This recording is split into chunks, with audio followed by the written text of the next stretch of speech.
Assalomu alaykum. Bugungi mavzuimiz aqli zaif bolalarning ruhiyatidagi kamchiliklarni bartaraf etish usullari.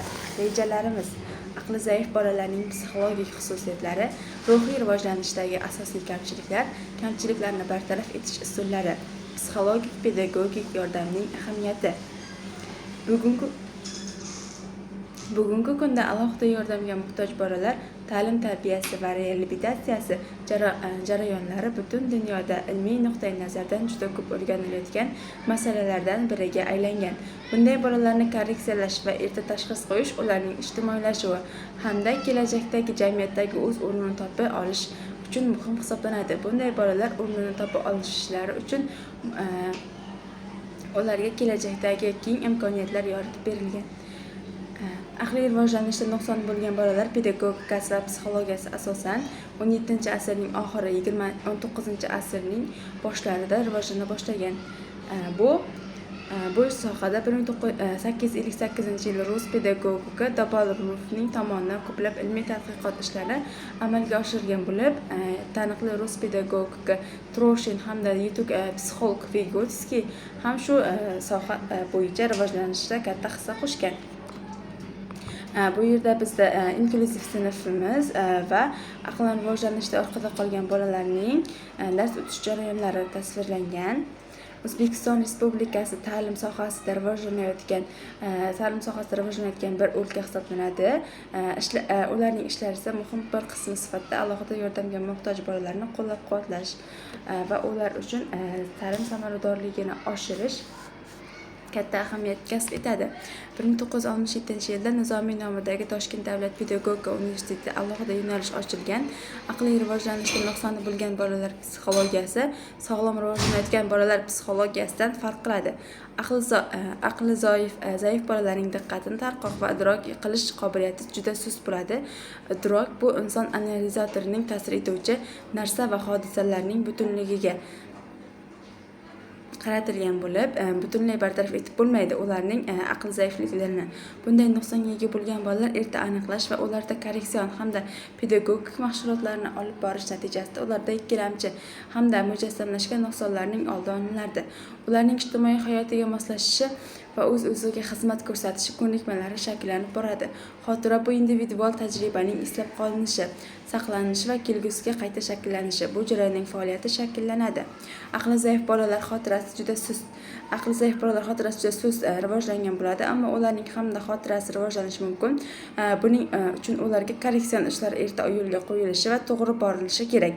Aqli zaif bolalarning yengil turlarida ularda bir muncha so'zlarni tushunish va o'z hojatlarini chiqarish, ya'ni o'ziga bo'lgan ehtiyojlarini qondira olish xususiyatlari bo'ladi. Keyinchalik esa ma'lumki, aqli zaif bolalarda tafakkurning rivojlanmay qolishiga asosiy sabab bosh miya po'stloq qismida buzilishlari. Pedagogik aqli zaiflik bola umri davomida nazariy bilimlar egallab boradi, lekin bolaning aqliy koeffitsiyenti o'zgarmaydi. Bola ruhiyati og'ir nuqsonda ham rivojlana boradi degan fikrlarni ilgari surishadi. Bu to'g'risida Snif shunday degan: aqli zaif bolalar ruhiyati normal bolalar ruhiyati bilan kabi rivojlanish davrlarida boshlardan kechiradi. Allegofren bolalar, allegofreniyaga oid adabiyotlarda ko'rib chiqqan bo'lsak, unda o'ziga xos ikki oqimga duch kelamiz. Birinchi oqim vakillarining fikriga ko'ra, aqli zaif bolalar u yoki bu darajada sodda ilmiy bilimlarni o'zlashtiradi, ammo ular umumlashtirish, abstraktlash jarayonlarini normal bolalardek bajara olmaydi deb ta'kidlashadi. Vygotsky tomonidan ishlab chiqarilgan g'oya asosida ikkinchi oqim tarafdorlari fikriga ko'ra dastlabki va tez uchraydigan nuqson psixologik funksiyalarning rivojlanishidir. Bunda asosidan xotira, tafakkur, xarakter buzilishlari deb yotadi deb ta'kidlaydi. Aqli zaif bolalar mustaqil nuqtani ko'rsatadiki, ular syujetli rasm asosida hikoya tuzish, ko'rgan narsalarini gapirib berish, ular uchun o'qib berilgan matnni so'zlash va ko'rgan boshqa narsalarini aytib bera oladi degan fikr bor. Bu yerda esa aqli zaif bolalar yoki bolalarning dars jarayoni kuzatilyapti. Yana shuni ta'kidlab o'tish kerakki, Pevrizner allegofren bolalarni 5 ta asosiy guruhlarga bo'lgan. Birinchisi allografining murakkab bo'limlar turi, ikkinchisi neyrodinamikasi buzilgan allografenlar, uchinchisi ma'lum analizatori buzilgan allografenlar, to'rtinchisi siraxid qo'pol buzilgan allografenlar, tilbanamo huquqli allografenlar bo'ladi. Bundan tashqari allografenning vujudga turlari ham mavjud. Bolalar psixik rivojlanishida normal bolalarning psixik taraqqiyotidan kelish foydalaniladi. Down kasalligi xromosoma nuqsonlari kasalligi sababli kelib chiqadi. Bunda 21 ta xromosomaning ortiqcha bo'ladi. Onaning yoshi qancha katta bo'lsa, bolalarda shuncha kasallik ko'p uchraydi. Belgilari: bolalar kalta bo'yli, oyoq-qo'llari kalta, bosh suyagi kichkina, tishlari yaxshi o'smagan, tashqi ko'rinishi bir-biriga o'xshash bo'ladi. Gepatit, oligofreniya, kretinizm, aqliy zaiflik eng ko'p uchraydigan va endokrin buzilishlar sababli kelib chiqadigan tug'ma gipertiroz hisoblanadi. Kasallik buzilish sabablari kelib chiqadigan tug'ma gipertiroz hisoblanadi. Kasallikning darajasiga qarab aql zaiflik 4 ta asosiy toifalarda mavjud. Kasallikning darajasi va aql zaiflik toifalari. Aqliy nuqsonning chuqurligiga qarab oligofreniya 3 darajaga ajratiladi.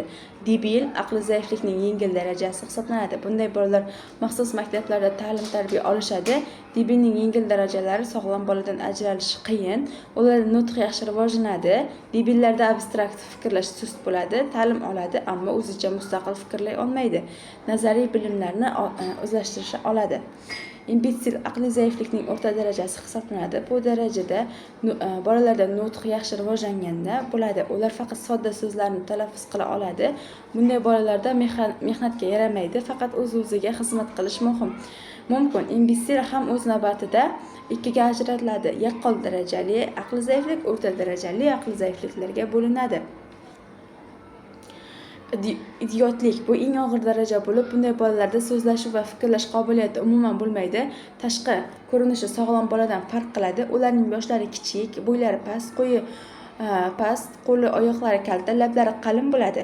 Bu darajadagi bolalar juda jahldor, qo'liga tushgan narsalarni chaynab so'rashadi.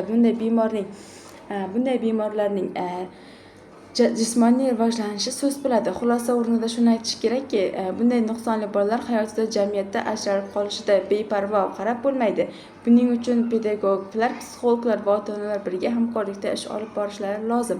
Nuqsonlarning qancha erta aniqlasa, ularga to'g'ri yondashish, ularni bartaraf etish shuncha samarali bo'ladi. Bugungi kunda mamlakatimiz ta'lim tizimida ham bu masalalar alohida e'tibor qaratilgan. Ta'lim to'g'risidagi qonunning 20-moddasida inklyuziv ta'lim bag'ishlangan bo'lib, ularning o'z tengdoshlari bilan nuqsonli bolalar har doim e'tiborga, mehrga muhtoj bo'ladi. Ularni doimo qo'llab-quvvatlash hamda inklyuziv ta'limga amalga oshirish orqali ularni jamiyatda ijtimoiylashuvga yordamlashishga maqsadga muvofiq bo'ladi.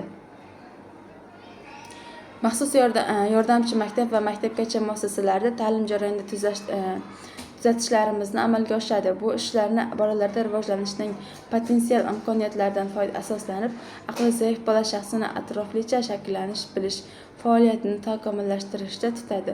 Allografen bolalar uchun soddalashtirilgan ta'lim 9 yil olib boriladi. O'quvchi reja o'zbek til, matematika, tabiatshunoslik, geografiya, tarix, jismoniy tarbiya, qo'l mehnati, ashula hamda yuqori sinflarda kasbiy mehnat darslari o'quv rejasining asosiy qismi hisoblanadi. Buning sababi bor. Albatta, maxsus yordam maktabi bitirayotgan o'quvchilarga bevosita ishlab chiqarish zavod, fabrikalarga hayotga yo'llanma olayotgani sababli yuqori sinflarga haftasiga bu mehnat turlicha 6-9 sinflar uchun 10-12 soatli olib boriladi. Bu rasmda aqli zaif bolalarning aql faoliyatini sinash tasvirlangan. Mehnat ta'lim aqli zaif bolalarning nazariy bilimlarini o'zlashtiradi. Ularning jismoniy rivojlanishlariga bevosita xayollarini boshqa yuborishga katta yordam deyilishi mumkin bo'ladi. Bugungi darsimiz o'z nihoyasiga